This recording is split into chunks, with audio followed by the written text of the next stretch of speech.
the TB. Exactly. For T for Taisha and B for Bobby. What's goody go getters? I'm not looking in the camera. Go You see again. the shirt? One more You're time. not looking in the camera. No, Why was you not looking at the camera? I'm looking at myself in the reflection. All right. This is the last time. Okay. All right. What's goody go getters? You see the shirt? Yes. Yeah, represent today, man. Yes. We have to represent because this is our first time making a video podcast. And I think this is so important because it's like, y'all really need to see who we are. Y'all really need to see the aneurysms. Y'all really need to see that we from New York, Bronx, Brooklyn, one of the best cities in the world. I don't really know about the Bronx too much, but I do know how. Bro, you lived in the Bronx for a little bit of time, but you lived in the Bronx. So please do not do that. I'm going to cut this part out. The Bronx. The Brooklyn. So today's topic, obviously, from the title is... What is it? What? You can tell who does the topics here. What we learned in our 20s. Because if you don't know, I just turned 30. Make sure you put some claps. Oh, yeah, clap. It was my birthday 2 weeks ago. And then she's next up on turning 30. I was just 17, looking real nice, bro. You have to be stopped. Anyway, I've been looking forward to being 30 since I watched 13 going on 30, and that's a force. So you watched the movie, was like, I can't wait to be 30? Every day I used to think, like, I cannot wait to be 30, flirty, and thriving. And I'm literally 30, married, flirty, and thriving. As she mentioned, the topic is what we learned in our 20s. Who do you want to go first? You want to go topic for topic or like... Before we start, I just want to say thank you for sticking with us for a long time. Obviously, this is a new platform. This is going to be hosted on my YouTube channel, which is youtube.com/privacy unlocked. Obviously, it's privacy unlocked. You're seeing us. There's going to be vlogs on here, podcast, just a bunch of different things. She's now on Facebook. That is where she's hosting a lot of things. So I will leave all the links below. If there's anything that you guys see that we need to like put in the links below, do that. I also want, this is a new series, so bear with us. Obviously, this is the first video. We'll get better with time. But once again, the links will be down there. Let's see. What else did I want to say? The links. What she means by links is everything, whether regarding like what we have on, any what we have going on. So, for instance, my Facebook group is I'm also a certified personal trainer, licensed in nutrition as a nutrition coach. So all those links will be down below. So if anyone who you may know or maybe you are interested in would be interested in personal training, online fitness, all that good stuff, consultation. All those links will be down below. Our podcast, our actual just audio podcast. I'm going to try to convert this into. You can do it. Okay, so then it'll be on both platforms. But if you want all of them too, like Spotify and shit like that too. Yeah, so we'll figure that out. But so you're going to be able to find all the platforms, so our podcast, social media, Amazon books, everything that we have going on in our life will be linked below. And I want to do the podcast a little different. Obviously, we have our topic, but I also always want to ask our audience a question of the day so that in the comments, they can talk about what they liked about the podcast, but also answering the question of the day. I would love to hear you guys answer. I feel like the point of the podcast or anything that one person creates is all about sharing it with other people and also getting their input on it. It's like if you're doing this shit by yourself, it's like, I don't know, it's kind of boring, right? But if you have other people part of it and you get to interact and create relationships with people that are watching you, I think that's so dope. So please answer the question. That way we can see your answers and then maybe even shout you out on here and just we'll reply back as well. Yeah, we'll definitely reply back for sure. So the question for this video is, what did you learn in your 20s? Oof. At least 3 things. What are 3 things that you learned in your 20s? Right? Everybody has a different life. So it would be really, really Some cool of us live the same lives. Some of us live the same life, yep. it'll be really cool to see you guys' answers. But yeah, go first. I would like for you to go first. Oh. I didn't write anything down. Oh, you just got it up there? Yeah. Because you think your memory is better than mine? Yeah. It is. All right, so I like to start with the first thing. Yeah, she read it. 'Cause So this is good actually. I'm happy you have a blueprint because I'll just work off of what you have.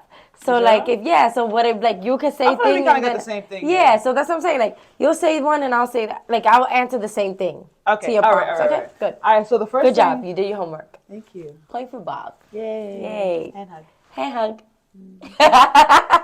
All right, so the first thing I would say, what I learned in my 20s, is that people are not who you think they are, right? All right, preach it. And I say this out of optimism and pessimism, right? And I grew up being super, super optimistic. I'm not saying that that part of me is gone, but what I am saying, Definitely it's not. Oh yeah, go ahead.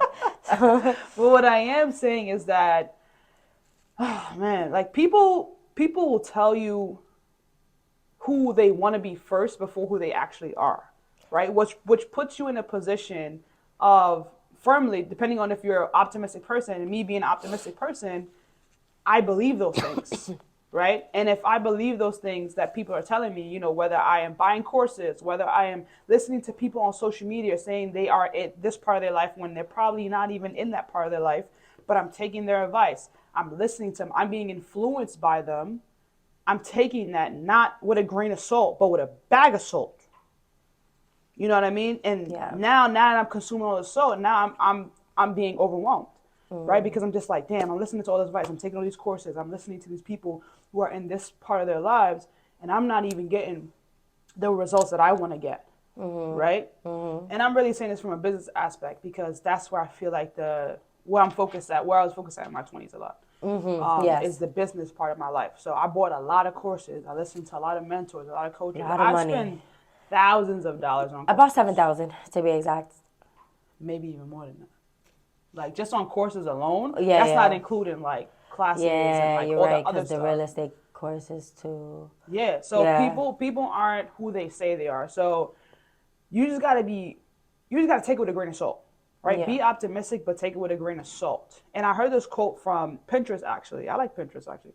I heard this quote from Pinterest, right? And the quote was basically saying, like, everyone's just figuring it out. Like, no one really knows anything. Everyone's just on a journey of figuring it out. So whether it's a coach or whether it's a mentor, people are putting things together and throwing it out there and seeing if the shit works. And the people who buy into it are the case studies. So if you're looking to do something yourself, or maybe you're in a business venture, or maybe you're in a weight loss venture, I'm not telling you to do it by yourself. Obviously, seek out the courses and all this other stuff because that's how I got to where I am now. You know, I've learned some things from these courses, but take it with a grain of salt. Okay. Right? So people aren't who you think they are. Believe in who you are first and what you're able to do. Seek out the knowledge and just make case studies. That's what I would say. So off of that topic of like people are not who you think they are, I have a more personable standpoint because I feel like in my 20s, I wasn't really about business. Like I joined in on a lot of your business ventures. But if I'm thinking about just myself, I was very emotional. I think my 20s was very emotional. I felt like I learned a lot about who I was, who I was in the moment, and who I was becoming, where I am now. In my 20s, I was very emotional, and I learned a lot. Obviously, in my 20s, I was in college. Then I transitioned out of college to understand what the real world was like. And a lot of people disappointed me on my way from college to my grown life, the life that I'm in now. Which some people, to me, pretended, number one, to be genuine and be my friends. And there was a time, like, I would just, like, you know, I like to say stories on our podcast. If you're familiar with our podcast, you understand my flow of working. But, yeah, so, like, for example, Bobby got kicked out of our first year of college.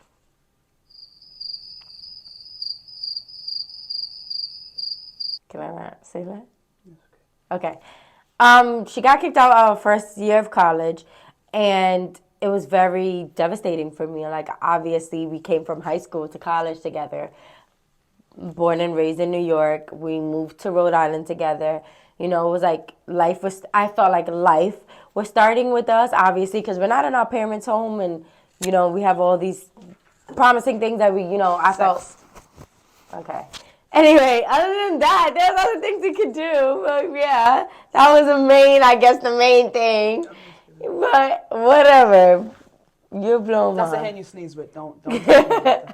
Anyway, yeah, so she got kicked out, and I lost myself because, I mean, even in high school, people would say, like, oh, you're Taisha, like, you're not antisocial, you're Bobby social. Like, a lot of times I just felt like I didn't really want to talk to anybody. I feel like she understands me, and I still feel like that she understands me best.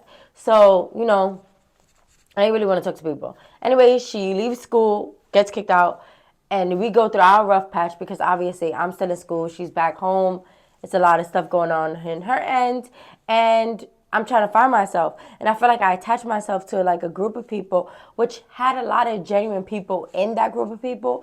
But I felt like there was this one person, without naming any names, that I added to the group because I kind of like made her my Bobby without like it being sexual or anything like that.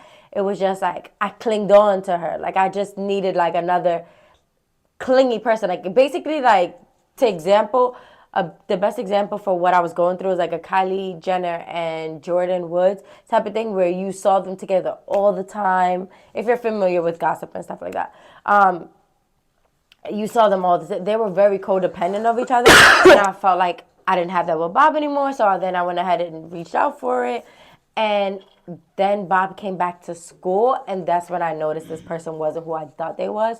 Because I guess Bob came back to school, and, you know, not that I didn't need them, because it wasn't that. I was still very friendly with everybody, but I guess because Bobby became the center. Honestly, her personality is so big that she does become the center of a lot of things. Like, you just do it. Like, even if you don't want to, you know, like, people look for you to make them laugh, and, you know, they drain a lot of your energy because you have so much of it that, you know, she became the center again of that friend group because we were all friends in the beginning. And I felt like that girl was like, I don't want to fade. And she decided to just do a lot, a lot. And at some point, just the whole group turned on me. And then I think after graduation, then they just one by one started to talk to me again. But it was just very weird vibes. And she wasn't who I thought she was. I trusted in her. But I should have known she wasn't who she was because even within that friend group of people that she was talking to every day, she did shit behind their back. But I'm not here to expose anybody. Let us know in the comments if you want to expose her. No. Stop playing, bro. No. Okay, second thing that I learned in my 20s is that everyone will disappoint you or not meet your expectations, right? Because it's something that we create in our world and we take it personal because we build the expectations of other people in our head. And it's like, all right, I look at this person, I see them visually, I've spoken to them a few times. I expect this out of this person. If they don't meet those expectations, then they've disappointed me. And we take it personal. Mm-hmm. We really take it personal when we've built this set of expectations in our own world. Mm-hmm. This person may have said, oh, I'll do this. And most of the time, this person didn't even said they were going to do it or they were going to be this person that you have in your head. Mm-hmm. They never agreed to this agreement, but you already signed and dotted the line of what this agreement entailed with you and this person in this relationship. Mm-hmm. And that's exactly why I feel like a lot of relationships have disappointed me in my 20s. It's because I signed I've signed the dotted line where I said this person needs to meet this contract here, and if they don't, push them to the side. Can you give us an example? Yeah, I'll actually give a really personal and deep example. Good, because I have one too, and I don't want to be the only one here. Unlocking my privacy. So I'll give a deep one. One of the expectations that I have for myself is the father that raised me, right? That's so crazy because mine is my father as well. That's why we're lesbians. I'm just kidding. Stop. Okay. The church be saying shit like that, But I'm sorry if any church lovers on here, We love church. You out of you see, you just don't know somebody because people are not who you think they are. This girl is a churchy girl. Listen, I'm not churchy. I love God. You love God. That is true. There's a difference. Yeah. That is a difference. You love God. You're not a churchy person. Yeah, I love God. I'm not a churchy person. Yes. Okay, go ahead. All right. So, example would be the relationship I had with the father that raised me. He is not my blood father, but I call him Pop. Right. What happened to your blood father? My blood father passed away when I was 2 years old. And the man that came into my life has been married to my mom 20 plus years. So he's the man that raised me. So he is my father, right? So I think that we all have this image of what we want someone to be. Like I said, we build a contract for them. We sign the dotted line. They never signed it. And that's this contract that I had with him after what I was seeing from other fathers. Like, a father should be this. A father should be that. They should take care of, their children, even if they're not. And that was my perspective, and that was something that I built around a fort of protection so that I can kind of become the person I want to be. That's what we do as children. We built our personalities. We create this box of confidence, right? So that we can try to survive in the world, not just by our basic foundation, but also by our intellectual prospects and all this other stuff.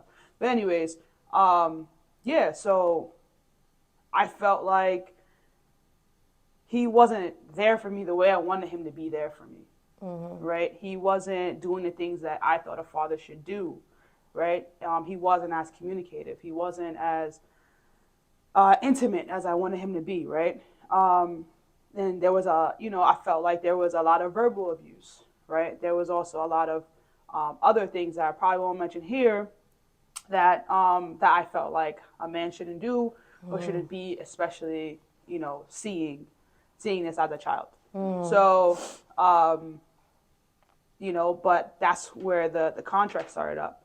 The things that I saw that I didn't like, that I felt that he should be, I wrote them down, and I kind of made my world harder, right? By writing this contract down, by saying every day, looking for those expectations out of him, reading my contract over and over again and saying, why isn't he not doing these things? Why is he not being these things for me? Like, I need this. This is what I signed. But he never agreed to those things, especially me being a kid. He never agreed to those things. Yeah. He was just his separate person. He grew up the way he grew up. He knows the things that he knows. He probably didn't even sign a contract with his fucking self. He probably doesn't even know himself. Like, sometimes life moves so fast that we don't even understand how fast it's moving. And then we don't even have time to learn shit because we're so far knee deep in the shit that we're trying to deal with at the time that we haven't even gotten a chance to grow. And that's just for most people. Most people don't have the luxury of sitting down and saying, let me write down who I want to be and why I want to be this person, and then write down the things that they need to do to become that person. Yeah. Most people don't have that luxury. That is a luxury to have. Because a lot of people are going through mad shit that they can't even fathom just getting out of it. There are people dealing with traumas from fucking 5 years old that still deal with it at 40. Yep. So, from his perspective, he did not sign that contract. And yes, did he disappoint me a lot of times? Yes, only because of my frame of mind, only because of the contract that I signed with myself. So later on, as I grew up and I started to see that, like, yo, he's his own person. He's probably going to be this way forever. Why are you expecting these things out of him? You're the one that built this contract. Accept him for who he is. And that's what I did. And our relationship now is actually better than it's ever been. Yeah, you dropped the expectations. I dropped my expectations of him. And now when I see him is when I see him. I dap him. There's hella love. And then that's it. he's not the kind of person that texts me all the time. Hey, what you doing? You want to hang out? I can't expect those things from him because I put it on my fucking list. I can't. So when I see him, I see him. There's love. If he texts me, I text him. Sometimes I text him out of the blue. How you doing? You know, and that's it. That's the relationship. We can't make something out of nothing and keep forcing and pushing through this barrier. And it's just going to stress us out because we're just going to keep hitting the ceiling, banging our heads, and giving ourselves a fucking concussion when it is not worth it. It's not there. The person's not going to do it. You signed this contract by yourself. So that's what I mean by people will disappoint you out of your own expectations. So I'm not saying to lower your expectations. Obviously, value yourself and who you are, but accept people for who they are and be aware of the contract that you signed by yourself. And if you're going to have someone else sign a contract, make sure you have a conversation with them and say, okay, are you on board for this? Then that's a different conversation because they signed it and they know what you're looking for. Then it's up to you really to say, do I want this person in my life? Do I want them to keep disappointing me? And that's what I'm leaving right there. Yes, that's amazing. Thank you for sharing that. For me, it's the same. It's with my father. Clearly, it's still there because I don't even know where to begin. But you're right, though, that he didn't sign a contract. But sometimes my emotion, I feel like if you lay down with a woman, because this one is my biological father, you lay down with this woman, you knew what can happen, the possibility of having a child. You then have said child, and you don't do anything to change your life to make sure that that child is set up for life. Everything I have right now is because of myself, my mother, and my aunt, and obviously the surrounding family, obviously. I'm not saying that no one else had a play. I'm just talking about the heavy four in my life where I have literally tatted on my side. And I have the S stands for him and my stepfather. But the S for him is basically like he taught me a lot of things. He taught me that what I don't want to be in or what I don't want to be as when I'm a parent. More important than Right, because you have to learn what you don't want to be before you know who you want to be sometimes. So kudos to you. That's what you taught me. Other than that, you disappointed me a lot, and you didn't meet any of my expectations, and I've given you several chances. You're probably not watching this, but I'm just going to say it the way I'm saying it. Yeah, like, even to this day, like, we haven't spoken in 2 years now. It's 2 birthdays that we haven't spoken. And this year, my lovely wife here reached out to him to try to fix it for this birthday since 30 is a big year. And, you know, God's willing, soon I can have a child. And, you know, they won't have a grandfather. Well, they will have a grandfather. My stepfather has stepped up tremendously, and I love him to death. That is my father. But yeah, the one who, my sperm donor, he set a date and everything, and he made it seem like he was going to come and everything. And I asked her, like, I knew something was wrong. She can't hide anything from me. But I asked her what was wrong, and, you know, I could tell. He disappointed her, and I knew the sentence he told her, I was able to say. Like, that's like, you're not original. Like, you're saying the same excuse you've been telling me since a little kid. Like, I don't wait for him to show up. Like, I don't expect anything from him now. But I'm also in the sense where, yes, I don't expect anything from him. But I also don't care to let go. Like, I've let go, but, like, I've also let him go. While letting go, I let him go. I just feel like I gave him so many chances to not disappoint me. And yes, my expectations are high because I'm supposed to be his little girl. Like, he is supposed to look out for me.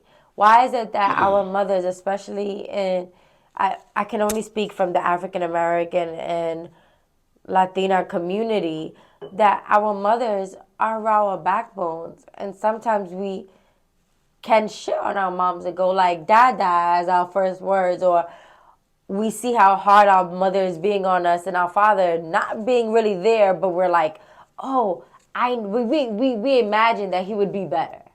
It's not fair to our moms. Like, I've actually seen a TikTok where the woman said, in my next life, I hope I'm a father. And I get it. I get that. It's because, like, we expect little from our fathers and so much from our mothers when it should be the other way around. Like, she already carried us for 9 months. And that She changed. formed that child. Right. Yeah. And that change does a lot on a woman. And our fathers get to play this, like, in and out, in and out, in and out. And there's times that I see that that's not the case for a lot of people, especially on TikTok, where I see fathers being so active and just in their daughter's life, son's life, whatever. And I cry. I get really emotional watching those because I wish I had that. I really do. I really wish I had that from him. I do have that, and I'm loved, and I'm full. That's probably also why I've let him go, because I have a father. Like, I have that. Like, what I expected, I have. So I don't need it from him. Even a lot of times, his side of my family, like my titi would be like, oh, your brother. She'll slip up and say your brother instead of your father. Because it's her taking care of me. And it's like she's taking care of both of us. Instead of her brother stepping up to the plate, she would call him my brother. And that's how it really was. Yeah. It was like he was a big brother that I lost contact with. That's literally how it was. Shit getting deep, y'all. Turn up a notch. Okay. That's what I learned in my 20s, though. That's good. I learned that in my 30s, I am no longer letting Steven take control. Like, I want my child to, because I want a kid. Like, clearly I keep bringing this up. But yeah, I want my kid to have the best type of life. And it doesn't need anybody in and out. Yeah, egregious. Thank you. Hand hug. All right, just a few more. Confidence. So I definitely learned that yeah, in my 20s. I feel like a lot of people learn this in their 20s. So for me, it's like confidence. So between Although confidence, I'm getting round now. don't worry about it, girl. It's what you wanted, though. I did. I wanted to gain weight, but I'm over here clutching my hand like, please don't show my fupa. But go ahead. All right, so between confidence and how you value yourself, and your net worth are one and the same. So it'll show in your actions and the things that you say to yourself. So what I mean by that, a lot of people say, like, you're worth your net worth, right? Or your value comes from your net worth. And that's absolutely true. It really, really is true. I think it took me a while to understand this. And I think I actually understood that literally yesterday. Like, everything kind of, like, connected. Well, you're in your 20s, so you can make mistakes. I'm 30 now. Thank you. You were actually a part of why I connected the last pieces of the dots. Like a good connection? Like a good okay, connection. thank you. Like a good Okay. connection. Okay, Like a good okay. connection. So I'll tell you what I mean by that. So I guess to start this off, it's like how you value yourself is connected to how much you're making, right? And bless you. Thank you. So that can be whether you're working a 9 to 5 or you're an entrepreneur.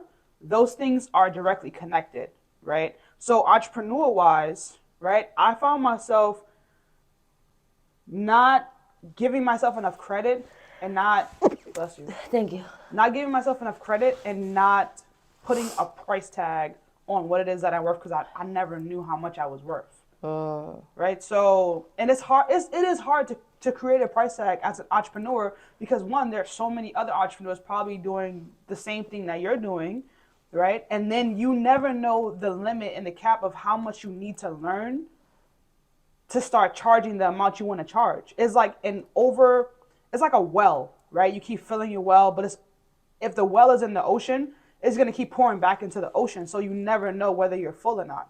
You know what I mean? Is that a bad analogy? Babe, with these fucking analogies. I like analogies. I don't think they're needed. We understand what you're saying. You the don't get analogies, that. fuck our head up. Not mine. I'm going to keep saying them.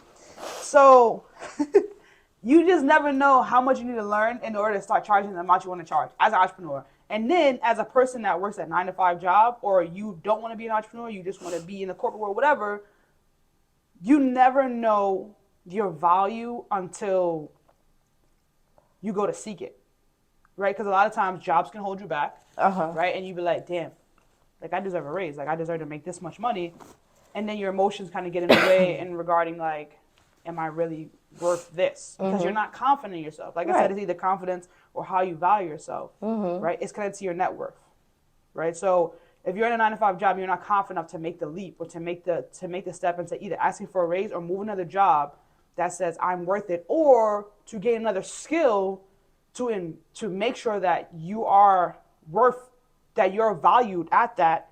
Let's not get it twisted. You need skills in order to get the job promotion or to get to the next level in what you're trying to do. It's not like, oh no, I value myself, like it's time to ask for a raise, and you're just been there for a long time, and you know you're just kind of basing off how many years you've been at a job, and they're trying to get a promotion. Some jobs work like that, but the way the world is changing, it's about the skills that you have. Yeah. So they still directly connect. How you value yourself, the confidence that you have, and it's connected to how much money you're making, right? So like to finish it off and conclude it, it's like I was putting a value on the knowledge that I have, and I've written a book. I've got certifications. I have a bookshelf of books that probably basically a library, man. A library. I read on the topic that I've been studying for a long time because I had to master it. To master it, which is nutrition, fitness, and health. And I have an ample amount of knowledge, and I finally got the certification, and yet I still chose to charge. I still feel empty-minded. I still feel like I don't know enough. Why do I deserve to charge these prices? I feel like I don't know enough. And that is directly correlated to confidence. I'm not confident enough in myself to say, I know these things, I can explain these things to people efficiently, effectively, and I can get people results. And when in reality, I can do that. I may not be able to explain them directly, like, oh, like, this part of the body part's connected to this part, that's why it stimulates. I may not know all those things, but I know what I'm doing. I know what I'm doing. Like, I can get you to lose weight. I can get you to gain muscle. I can get you to change your habits and your life. I am confident I can do that. Hella confident. Right? And I think that, like I said, there's a correlation between confidence, how you value yourself, and how much money you're making. So if you're not making the amount of money that you want to make, it's time to think about either working on what you need to gain in terms of more value, whether that's a skill, whether that's a new habit, or confidence, right? Making sure that you increase your confidence, but learning how you can increase your confidence, right? And as we mentioned already, it's a luxury to sit down and say, what do I need to work on for myself, and who do I need to be? And that right there is a skill to have too. So practicing there, to me, that's what I learned in my 20s, and I'm absolutely working on that now. I'm actually saying right now that this is the last program that I am building that will be $99. So if you're listening to the podcast, it's going to be on there, but just know that the cheapest program I'm going to have, the program, not the subscription, is going to be $99. It's going to be a 6-week program for weight loss or weight gain. Other than that, I'm going to start pricing and valuing myself of where I am and the results I know I can get for people. 100%. And that is a promise. Finally, thank you. Because you be playing. And she was connected to that, because yesterday she gave me a whole fucking speech. Yes, I did. Because there's people on here, no shade to you, that y'all selling courses for $500 for a 1-hour call. Yo, they don't got shit to say. I'm not going to hold you. And people buying it because y'all in Louis Vuitton on y'all daily vlogs. I bought a lot of shit, bro, and... But that's just me. Keep doing what you're doing. I'm not hating a hustle. I'm just saying it is a hustle. Now, for me, for confidence, what I learned in my 20s, which I actually learned in 2017. How old was I? 2017. I don't feel like doing math. It's like 24. How long ago was that right now? That's 6 years ago. 6 years? Yeah, so like 24. 24. I gained my confidence at the age of 24. That's when we broke up. Sometimes what you need. Yeah. Obviously, because we've been together since 16. And, flirty friends since 15. Sorry to the girls that she was with during those times. Yes, so confidence. I built it literally, so it came from our breakup. I was just like, my identity is Poppy. That's a problem. Like, what is going on with you, girl? So I was like, okay, I have to find myself. Who am I? What do I like? Because, I was a basketball wife, basically her secretary. I was everything. Obviously, her lover, everything. I was everything for her, and I didn't pour into my cup at all. My whole image was like, okay, I have to be this for her, and this is what she needs, and da-da-da. Then I realized like certain things that I did that I didn't like to do. And I was just like, moving forward, I have to go ahead and say, I actually don't like to do that. I don't want to do that. I did it because I love you, and I also felt like that's the only reason you would stay with me. But what do I have to lose? Like, we're not together. If we decide to get together, you're going to get with the new and improved me and say you accept her, and this is who I want to be. And I learned a lot. So it was like a summer time. It wasn't like a whole year of a breakup. It was like, I think 6 months the most that we were broken up. We never broke up. Consistently. Yeah, so through that time, like, I read this book, and I need to find the book. If I can find the book, I am going to list it in the link below, honestly, because it really had me thinking. I was highlighting the book, even with us, because we weren't talking. I know, you printed it out. Yeah, I printed it out, and I read it verbatim. Every day I was reading, That's and a good book, then. it was so good. But yeah, it just taught me self-love. It taught me confidence. It taught me boundaries, setting boundaries, making sure I didn't cross certain boundaries myself. I literally started doing things alone. Till this day, I still like to do things alone. I would literally go to the movies by myself, go out to eat by myself. I literally, from that time, started to enjoy my own company. And then even like, not this summer that passed, but the last summer when we lived apart, we were still together, and I went to go visit her. She came to visit me, but for work reasons, she had to move to the Hamptons, and I would have like solo Sundays and my Sunday self-care Sundays. That's what I called them. And I would literally just go by myself and do any and everything that I wanted. I haven't had a self-care Sunday in a long time. Topic: explore different things you like to do and try them.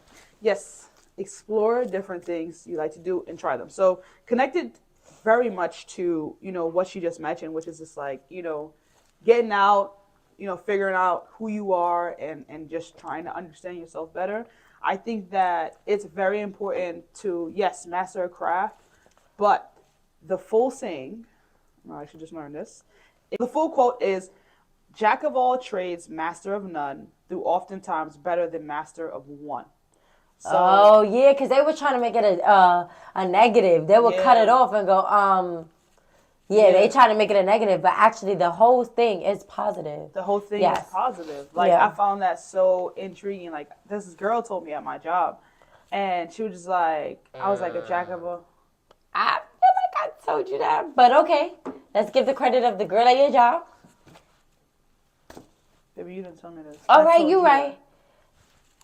Anyways, jack of all trades and master of none. I used to always hate only just that part. Jack of all trades and master of none. So I used to try to focus on one thing. But I could never focus on one thing. That's the funny thing. You also got ADHD. And I also have ADHD. So just to name off just a few things that I've done, right? And I'm gonna tie this into one big bow. Licensed realtor, right? Certified personal trainer. I'm also an author. Culinary arts. I've worked with some top chef. Basketball player. I'm also an athlete, right? There are so many things that I have done, and I'm very, very proud of. But to tie it all in a bun, I can utilize all those things, all those trades, and put it as a master of one still. I can take everything I've learned from every trade and put it into one thing that I love to do, which is in fitness and nutrition, cooking, sales from being a realtor, being an author, being a great writer, knowing how to express myself and how to get people to express themselves as well. I can literally create everything that I've learned and put it into one. And it's like, if you understand and have different perspectives of life, you can be very, very successful, not in just business, but also just successful in life. Yeah. When you have different perspectives, you know. So that was, you know, pretty much stuff that I've learned. Explore what? Explore different things and that you like to do and try them. Yes, I agree. I think in my 20s, I learned that a lot. Like, obviously, the solo dates that I mentioned, but we went to DR. I jumped in a cave. I'm not a daredevil. I don't like heights. I don't like none of that. She jumped before But me. she was a little fraidy cat. Yeah, I I remember. wasn't afraid. I was just hesitant. I jumped in though. After me, because she literally said, if you jump in, I cannot not jump in. Mama ain't raised no bitch, and jumped in. That's Yeah. right. Yeah, exactly. When she jumped in, I was so surprised. Yes, I was surprised too. So yeah, like just jumping in, being spontaneous when COVID first hit, us literally same day getting tickets to go to Vegas. Oh yeah, that was fun. That was so fun. That was like, okay, that or Canada.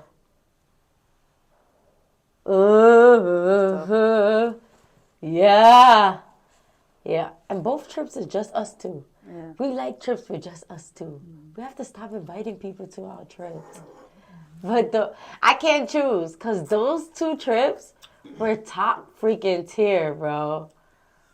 Damn, that's tough. I can't pick right now. I know. Canada was such a vibe. And I need to upload the vlog. So don't get mad that I'm going to upload my 29th birthday vlog after I just said I'm 30. Because it doesn't matter. But yeah. What's next? Let's wrap this up. Be organized and keep it simple. I love that because we need to keep this simple. It's long. If you're here with us till this moment, I really appreciate you because you clearly fuck with us. And we with you too. Facts. So being organized and keeping it simple, I'm going to keep it real simple right now. When you're organized, and I'm going to connect three things. Your house, so your environment, things that are around you, keep it organized. Like, keep it clean because what you see on the outside is directly connected to here. Yes. So if your house is a mess, this is a mess. My Room's closet's a mess, this is a mess. But if you start to see clean, organized things, then your mind is gonna start compartmentalizing things in your mind, right? Because everything's clean and cut in front of you. Your brain is gonna start, what is it called? Associating itself with, I'm clean, I'm organized. Time to start doing this in its head. That's just how the brain works. Yeah. And then, so it's environment. It's also how you eat. There is a such thing as being organized when you eat. Yeah. Right? So knowing what you're allergic to, right? I see a lot of people out here that are eating shit that they're not supposed to be eating. I'm not saying this from like, oh, unhealthy. I'm talking about like eating things that you're allergic to. Yes, our families, they are allergic to shellfish, and they still want to eat it. Be organized. Talking about I pop Benadryl. Yeah. Come on. Yeah. Come I know on, she's not watching priorities. videos. I love Come you. on. I love you, but you gotta stop doing that shit. It's a couple of them though. Yeah, it's a couple. So being organized when you eat, knowing what your allergies are, knowing what makes you feel good, what doesn't make you feel good. That's also a part of being organized because, to be honest, what you put in your body sets you back or moves you forward. You feel like shit, you ain't gonna want to do shit. If you feel good, if you're energetic, you're gonna, bless you, you're gonna want to start doing more. You're gonna have energy to play with your children. You're gonna have energy to start that new business venture. You're gonna have energy to get yourself right? That snatch body, you're gonna want to get that because you're energized. That helps you to be organized. Everything is connected. And the last thing that I'm gonna say is, all right, so it's organized, then it's eating. And then the last thing I do want to say is their support group, right? That's technically a part of environment, but we're talking about the social aspect, where the people that you hang out with, the people You that... are the company you keep. My mama always told me that. So making sure that they're organized. Make those people make sense. If they don't make sense, if they're not organized in terms of like, why are people in your life? Where they categorize that? If you can't put them in a category, they gotta go. They do. And that's family too. They do. Keep those people organized. If you have a friend that you call if you have a friend that you call just to bullshit and all this other stuff, if you can categorize that person, that's fine, right? And they may be the person that you talk to just because this is the person that helps me get over things. This is the person I can, relieve all my stress on because they listen to me, right? Categorize these people and organize people in your life, right? So it's environment, mind, and social, right? So in just keeping it simple with 3 things. That's actually what I'm going to start making all my content, just 3 things. What's yours? I agree with everything you said. Be kind to everyone. You never know who you impressed later on. Still be true to you. Let me read it. Well, your handwriting type chicken scratch on that one. Yeah, I had to write fast. I just wrote this today. I know. Okay. So be kind to everyone. You never know who you impressed in the past, right? You never know who you impressed in your class. You never know who you impressed at the jobs, right? But still be true to you, right? Don't try to impress people because they like what they like or just be who you are, but be kind to everybody. Because you never know, some people may end up in higher positions that you want to be in. You may need the connections, or simply you may need their help. I need to learn this part. And I'm not in my 20s anymore. So hopefully I can learn it in my 30s because I definitely didn't learn it in my 20s. Everybody. That's how I be feeling. That's how I be feeling. You make me mad? No, not doing it. Not kissing the ring. What's the other thing? No, I think I don't. I'm definitely kind to everybody, but as soon as you rub me the wrong way, also I can tell who a person is when I first meet them. I have that gift that I'm just like, I know this person. And it's not even judging them. I could tell. Your eyes tell me everything about you. Your mouth, those words, I'm not trusting. I'm going to trust your eyes. I'm going to trust the body language while you're saying certain things. It's going to tell me everything I need to know. And 85 to 90%, I am correct. Do not lie. You tell the camera, tell the people, I'm correct. Do I be right? Saying something? Do I be right? She do be right. Okay. Most people, she is right about. But being kind to everyone, obviously, just because it's something that we should do. Well, yeah, treat everybody with respect. Yeah, treat everybody with respect. But a homeless person coming to the car door, roll up my window and stop playing. Don't be that kind. You know what I'm saying? Don't be. You be that kind. She rolled down my window. That's for another time. Go ahead. He was on your side. I had to give him $1. Yo, that's so rude. Like, don't you think that it should be like, yo, don't have nobody come over and reach over to my side. No, you're not reaching over. Just throw the $1. Like, throw the $1. Whoa, that's not being kind. Strippers get dollars thrown on them all the time. Now it depends on the situation. Yes. I guess. But be kind to everyone. You never know who you need to, who you're impressing, right? Yeah. But also be true to who you are, right? Yes. It's not about kissing the ring. It's not about any of those things. It's really about just not being somebody else. You know what I'm saying? Like, know who you are. Know who you are and be true to that, because somebody's gonna remember that shit. Mm-hmm. And then later down the line, when you need something, we all need help.